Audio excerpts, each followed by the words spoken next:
Jets Ward.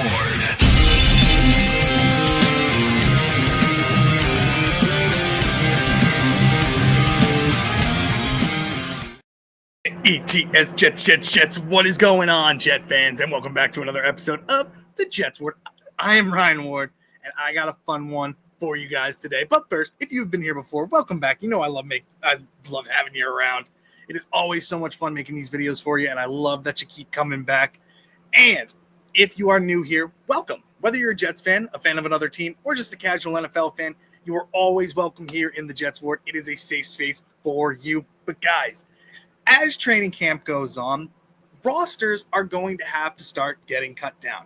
You can only have 53 players on your main roster in the NFL when going into the regular season. And cuts are a big part of training camp. It sucks. There might be players that you grow connected with, that you love seeing and that you're rooting for so badly to make your team, and they end up getting cut and placed on something what is known as a practice squad, where any team can snatch them up. Teams have to take the risk of losing good young players to the practice squad or just getting cut in general. That is always a big worry that players and fans of teams have, and big moves that teams have to make. In this video, what I'm going to be talking to you guys about is 15 players that I think could either be cut from their current teams or practice squad players that the Jets could target if they were placed on there. I do have a lot of receivers on this list because I do think the receiver is a big need, especially since Allen Lazard's hurt at this point, and the wide receiver room is a little questionable at this point, in my opinion. But I have a lot of young players on here, some that could be bold takes and that might not make the practice squad at all. They might just be kept on the 53-man roster. So a lot of these might be bold predictions of what could happen, and players that personally I would want, honestly. And some of them you might have heard me talking about all offseason going into the draft, about players that I would have loved to see the Jets drafted or picked up as undrafted free agents. But rolling right into it, and this is going to be one to start with because I don't know if this guy makes the team. I'm sure he's going to be put on the practice squad, but going to the Browns, you got Dillon Gabriel. We don't know what is going to happen with Dillon Gabriel. They have him, they have Flacco, they have Pickett, they have Shador. Next year, when they have Watson come back, they have so many quarterbacks on that roster right now, and I think they brought in another quarterback as well because Shador is hurt at this point. Dillon Gabriel needs to prove a ton to be able to make this roster, and I don't know if that's going to be the case. Shador Sanders has been showing out and playing very, very well in the training camp and in the past game they had as well. And Dillon Gabriel, I don't know.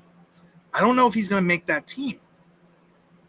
If they bring him to the practice squad, I think there's going to be tons of teams that would go after him. I think the Jets would be smart to go after him because Tyrod Taylor, as we know, is hurt for our team, and his start to the season is in doubt right now. You don't know what you have in Brady Cook. Adrian Martinez is a cool story, but if both Cook and Martinez are placed on the practice squad, I think one of them would get snatched, especially with how well they played the rest of this training camp in the preseason. Dillon Gabriel could be a solid backup for your team for years to come. Still young, has a good arm, can maneuver around the pocket, good, smart player that I think the Jets could target if he was placed on the practice squad. I don't think he would get cut. You have to cut them to sign him back to the practice squad, but I think he'd be somebody the Jets could pick up really quick, and I think it would be a smart move, especially in the quarterback room. The next one, and this is going to be another big one for you guys as well. This is going to be Shiloh Sanders. And I know there's no way the Bucs are going to let him go.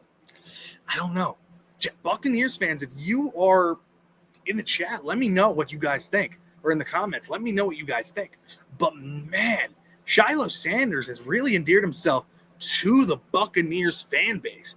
He's loving them. He's signing autographs and everything, doing everything to ingratiate himself with his team, with the fans, and with his teammates. But again, does he make the team? If he gets put on the practice squad, he's getting picked up like that. And honestly, I think he's gonna be a very good player. He's looked very good in training camp for the Buccaneers. And I think he's somebody that could last. He went undrafted, which I was shocked about. I thought he was going to get drafted for sure. He's a good safety, but injuries did hurt him.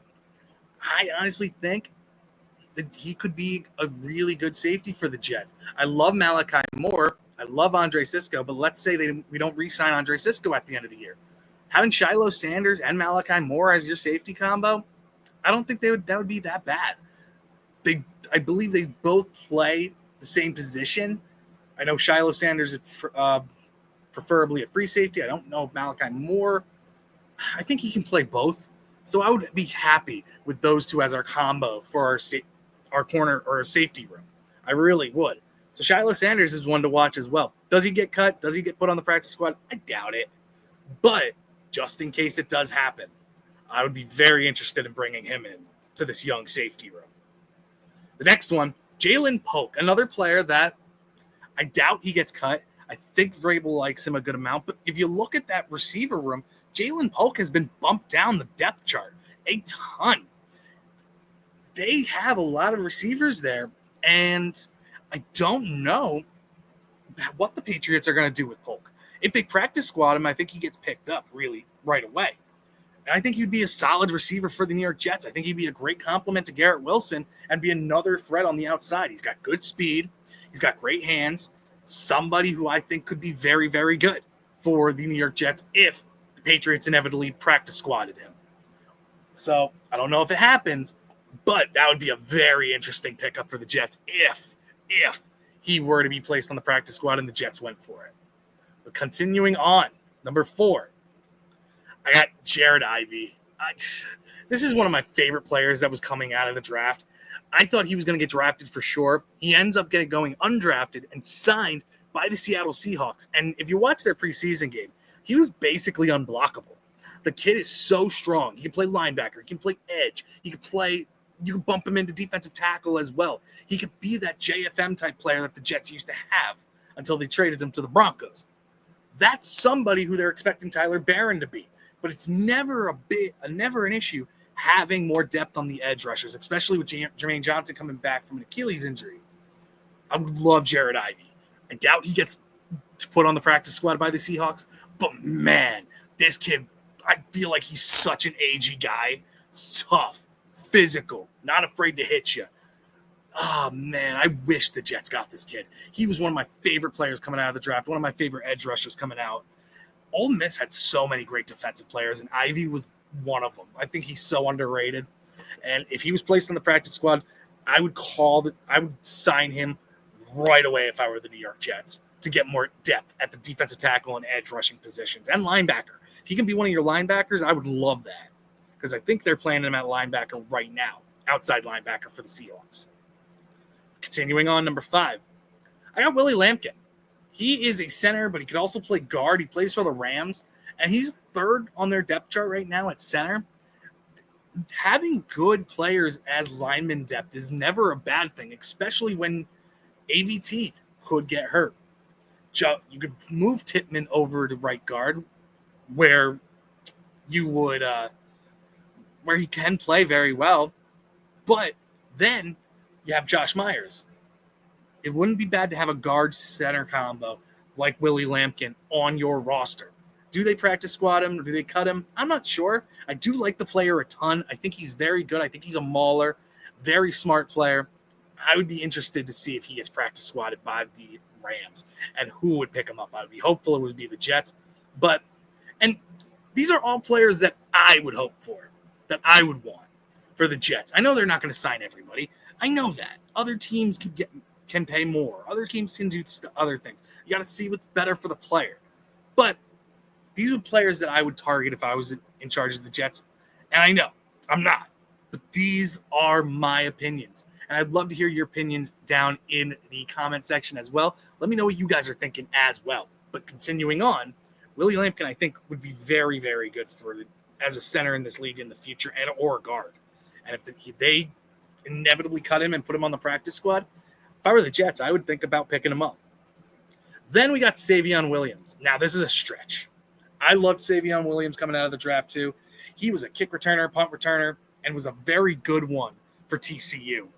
He's a big receiver, very fast, good possession type receiver. Right now, he is one of the receivers that the Packers are looking at, like Matthew Golden. Do they keep him? That receiver room is stacked in Green Bay. They're not going to be able to keep every single receiver. If he gets put on the practice squad, a team is going to pick him up. Watch the Chiefs snag him, because I think that would be a great move as well. But I would love Savion Williams. If the Jets struggle with kick return, punt return, this could be a guy that comes in and fits right in right away and be a big option as a receiver as well.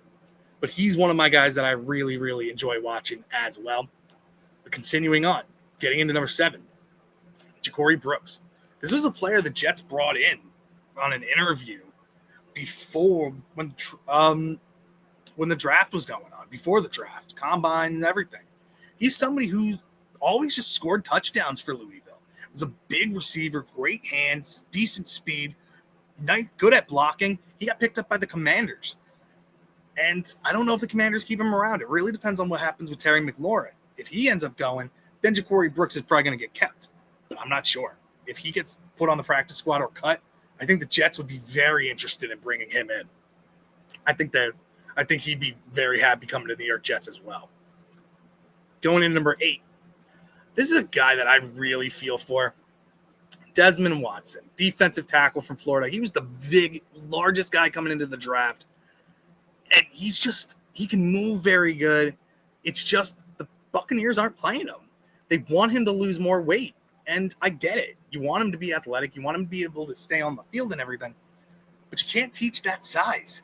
He is a physical presence on there that could take up 2 blocks. Granted, he's probably not going to get to the quarterback very often, but you're not going to move him. Vince Wilfork was that type of player. The guy who would just stand you up and you would not be able to move him. He's going to push you back. I think he's very strong. I think he's underappreciated. I think if the Buccaneers get him to play, I think he's going to be very good.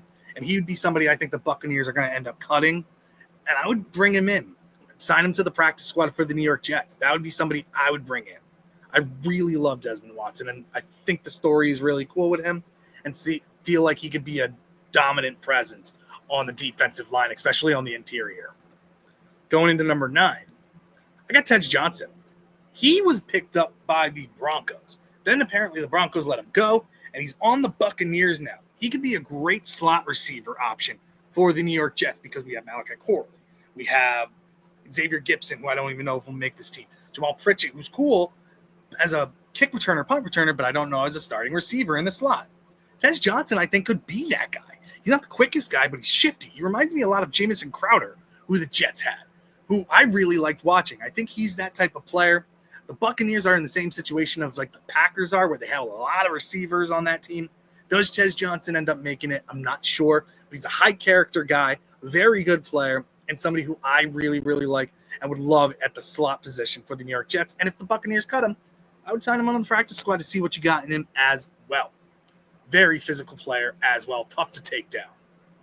Getting in number 10, Jeffrey Bassa. He got picked up by the Chiefs, and he's somebody, if they let him go or they put him on the practice squad, I would be picking up the phone right away and bringing him in because I think he can be a dominant linebacker in this league, especially on the outside. You can put him on the inside, you can put him on the outside, but I think Jeffrey Bassa is a very fast, is good in coverage, and good coming off the edge as well on blitzes, which you want aggressive linebackers. I think he can hold his own in the run defense as well. Somebody who I really, really like and could be a vocal leader on your defense for years and years to come. And putting him along with Jamie Sherwood and Quincy Williams too, I'd love that. And then Francisco Mauigoa coming in, that could be a great linebacker combo in my opinion. But Jeffrey Bassa, I'd love to hear from Chiefs fans what they think of Bassa. And if you think he's going to end up making your team or if you're going to put him on the practice squad, I would love to hear that because he's somebody that I really like and would love to bring in for the Jets if he gets cut or put on the practice squad. Coming into number 11, I got Jack Kaiser. He's another one like Jeffrey Bassa, just a smart player, physical player, not the biggest, but he's a great leader out there. And he's somebody the Jaguars got, and I think that he's going to be good for them. I think he does end up making their team, but if he doesn't, another linebacking option for the New York Jets that I think would be very, very good. So right now, Jack Kaiser is another one to keep an eye on. Going into number 12, I got Luke Lachey. Jets need more tight end help. Jeremy Rucker hasn't really looked great. Mason Taylor got dinged up, but he's back now. He looks pretty good in training camp. I like what I'm seeing from him. Stone Smart has been looking good as a receiver, but not a blocker. Zach Kuntz is another one who has looked okay as a receiver, not great as a blocker. Luke Lachey can do it all, can do both. He can block. He's an okay receiver. Is he going to be our number 1 tight end? No, I think he could be a solid number 3, though, and somebody who would be willing to block and be somewhat of an underrated receiver as well. So Luke Lachey from the Texans, I think, would be a smart option if he doesn't make that roster either. So if I were the Jets, I'd keep an eye on him as well. Going into the next one, I got Darnell Washington. I've mentioned him so much in trades. I don't think he's practice squad eligible for the Steelers, but man, that tight end room they have over there, Johnny Smith, Pat Freiermuth, and Darnell Washington, they're probably going to keep him, and it's just a dream that I would have to have him because he's such a freaking great blocker. He's an imposing figure out there, dominant figure, great blocker, and a very underrated receiver. He's somebody I would trade for. I just want to throw him in here because, God forbid, he didn't make that team. Wow, I would sign him in a heartbeat if I were the New York Jets. I don't think he's practice squad eligible. I don't end up thinking they cut him. But if they do, oh man, if I were the Jets, I would sign him in a heartbeat. That's somebody I'm keeping an eye on as well. Had a good first preseason game too for the Steelers. Another one, DeMarvin Leal. Haven't heard much about him too much. He got drafted by them last year and got injured. But he's a defensive tackle, edge rushing presence that can be dominant, in my opinion. He was great coming out of college and somebody who was looked at as being a next top premier defensive lineman. But injuries took place. And then the Steelers drafted a defensive tackle this past draft. So somebody taking his place. So DeMarvin Leal would be somebody I'd be interested as well. Do they cut him? I think it's more likely that they cut him than practice squad him just because of the injury concern. But DeMarvin Leal is somebody to keep your eyes on as well that I'd be interested in bringing in. And the last guy, Deion Walker, defensive tackle from the Bills. They jumped in front of us to draft him. He was somebody that I really wanted for the New York Jets. He was one of my favorite picks in this draft, one of my favorite players. I understand he didn't have the greatest last year in Kentucky because of a back injury, but man, this guy can be dominant. He's got great size. He's fast. He's strong. The Bills have a lot of defensive tackles, guys, and a lot of defensive ends. They have a lot of defensive linemen. Does he make the cut? I don't know. I would predict that he would. I'd love to hear from Bills fans to see what you guys think. But Deion Walker would be somebody that I would sign like that as well, like in a snap. He was somebody, one of my favorite players in the draft. But that's somebody I would take in a heartbeat. I think he'd be perfect next to Leonard Taylor III and Quinnen and all these other defensive tackles we have. I think he'd be a Derek Nottie replacement as well. But, yeah, man, I like this player a lot. Let me know what you guys think down in the comments. These were all the players that I would go after if they were cut or placed on the practice squad for their teams. These would be players that I would target. Do a lot of them get put on the practice squad or get cut? I don't know. There are a lot of good players, but we will see. Crazy things happen in training camp and in the offseason as time goes on, especially when it's time to cut down that roster. Heck, there's going to be players that my Jets cut that I'm going to be very, very sad that they're going to leave. Quentin Skinner is one of them. I think he's going to get put on the practice squad and somebody's going to snag him real quick. But let me know what you guys think. I love doing these videos. I get to show my opinions, get to show you guys what players I'm watching, which ones I like a lot. I would love to hear from you guys down in the comments as well about players that you could possibly see leaving your team, sneaking off your teams by the practice squad, or players that you would target if they were cut from their teams or placed on the practice squad. Thank you guys again. Make sure you hit that like button, subscribe to the channel, hit that bell for more notifications of when I post. It really helps me out. I hope you enjoy it. Comment down below to let me know what you think. And ideas for other videos to do as the off season goes on. I'm always listening to ideas. I would love to hear what you guys would want me to make a video about. And again, guys, thank you so much again for joining me in the JETS Jets Ward. Thank you guys, and I'll see you in the next one. Bye.